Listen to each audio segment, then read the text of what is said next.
الحمدللہ رب العالمین والصلاة والسلام علی سید الانبیاء والمرسلین اما بعد فاعوذ باللہ من الشیطان الرجیم بسم اللہ الرحمن الرحیم۔ توکل کے حوالے سے اللہ تعالیٰ کی ذات پر ہمیں کتنا توکل ہونا چاہیے، کس طرح ہونا چاہیے، اس حوالے سے آج ہم سنیں گے کہ ایک شخص میرے پاس آتا ہے اور مجھے کر کہتا ہے کہ جناب ہم نے رشتہ کرنا ہے تو میرا یہ فلاں فلاں نام ہے تو آپ اس کا نا استخارہ فرما دیں۔ تو میں نے اس کا استخارہ کیا، اس میں بہتری کا اشارہ آ رہا تھا۔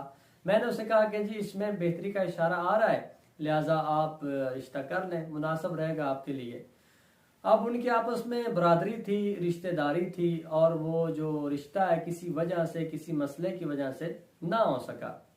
پھر کچھ دنوں کے بعد وہ پھر آتا ہے اور مجھے کہتا ہے کہ جی یہ میرا استخارہ دوسرے رشتے کا کر دیں، پہلے والی بات نہیں بنی، تو اس میں کوئی بہتری کا اشارہ ہے یا نہیں ہے۔ جب میں نے اس کا دوسری بار استخارہ کیا تو اس میں بہتری کا اشارہ نہیں تھا۔ اب جب اسے میں نے کہا کہ جی اس میں بہتری کا اشارہ نہیں ہے، اور وہ اتنا پریشان ہو گیا کہ جی جو پہلا رشتہ تھا وہ ہوا نہیں ہے، اب دوسرا جو ہونے والا ہے اس میں بہتری نہیں ہے، کیا کیا جائے؟ استخارہ جو ہوتا ہے اس کا مقصد یہی ہوتا ہے کہ بندہ ایک اصلاح یا مشورہ مل جاتا ہے، باقی ایسا نہیں ہے کہ جناب آپ کا اشارہ بہتر نہیں تو آپ مطلب یہ کام کر ہی نہیں سکتے۔ نہیں، توکل کس پر کریں؟ اللہ جل شانہ کی ذات پر کریں۔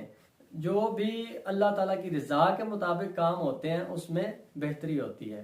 اللہ جل شانہ کی جو ذات ہے اس سے جب ہم جڑ جائیں گے تو ہمارے جتنے بھی کام ہیں وہ انشاءاللہ تعالیٰ ضرور پایا تکمیل تک پہنچیں گے۔ اگر ہم اپنے سارے فیصلے اللہ تعالیٰ کی ذات جو اس پر چھوڑ دیں کہ میرا رب جو میرے حق میں چاہے گا ویسا ہی میرے حق میں بہتر ہوگا، تو یقین جانیے ہماری تمام پریشانیاں جو ہیں وہ دور ہو جائیں گی۔ اب آپ اندازہ لگائیے کہ اللہ تعالیٰ ہم سے کتنی محبت کرتا ہے۔ والدین سے بڑھ کر، رشتہ داروں سے بڑھ کر، عزیز و اقارب سے بڑھ کر اللہ جل شانہ اپنے بندے سے محبت کرتا ہے۔ ایک ماں کی مثال لیجئے کہ جب جہلیت کا دور تھا، حضور علیہ الصلوۃ والسلام کی آمد سے پہلے عرب میں ایک منڈی لگتی تھی جہاں پر والدین کو بیچا جاتا تھا۔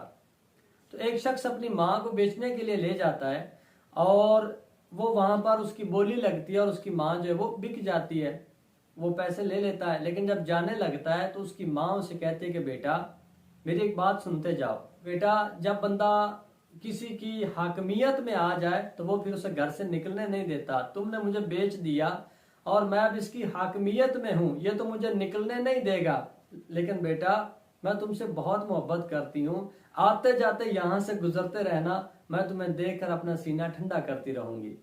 دیکھیے ایک طرف بیٹا بیچ رہا ہے اور دوسری طرف ماں جو ہے وہ کہہ رہے کہ بیٹا میں تم سے بہت محبت کرتی ہوں، یہاں سے آتے جاتے گزرتے رہنا تاکہ میں تمہیں دیکھ کر اپنا سینہ ٹھنڈا کرتی رہوں۔ اور بھی بے شمار احادیث مبارکہ روایات ملتی ہیں والدین کی محبت کے حوالے سے۔ جس طرح ایک حدیث کا مفہوم ہے کہ ایک بڑھیا جو ہے انہوں نے حضور پاک کی بارگاہ میں شکایت لگائی کہ میرا بیٹا مجھے مارتا ہے، کچھ دیتا نہیں ہے۔ تو حضور پاک نے صحابہ کرام کو حکم دیا کہ آپ لکڑیاں اکٹھی کریں اور تیل وغیرہ لے کر آئیں۔ تو ماں نے عرض کی کہ یا رسول اللہ آپ نے لکڑیوں کو کیا کرنا ہے؟ تو حضور علیہ الصلوۃ والسلام نے فرمایا کہ میں نے آپ کے بیٹے کو جو ہے نا وہ ان لکڑیوں میں آگ لگانی ہے۔ تو ماں نے کہا نہیں یا رسول اللہ میرے بیٹے کو آگ نہ لگائیے۔ اب یہاں سے یہ بیان کرنے کا مقصد یہی ہے کہ ماں اتنی محبت کرتی ہے اپنے بیٹے کے ساتھ، اور اللہ جل شانہ 70 ماؤں سے بھی زیادہ اپنے جو بندہ ہے اس سے محبت کرتا ہے۔ تو پھر اللہ تعالیٰ کس طرح ہماری تقدیر میں ہمارے لیے فیصلے جو ہے وہ بہتر نہیں کر سکتا، کس طرح بہتری کی طرف ہمیں نہیں لے جا سکتا؟ نہیں، ہم نے امیدیں جو ہیں، ہم نے اپنے جو کاروبار جو بھی معاملات ہیں وہ لوگوں کے ساتھ منسلک کر لیے کہ نہیں جی فلاں بندہ مجھے یہ چیز دے گا، فلاں بندے سے مجھے یہ چیز ملے گی۔ ہاں بالکل وسیلہ ذریعہ اللہ تعالیٰ کی ذات ہی بناتی ہے، لیکن یہ نہیں کہ آپ اللہ جل شانہ کی ذات کو بالکل چھوڑ دیں اور لوگوں پر جناب بھروسے کرتے پھریں۔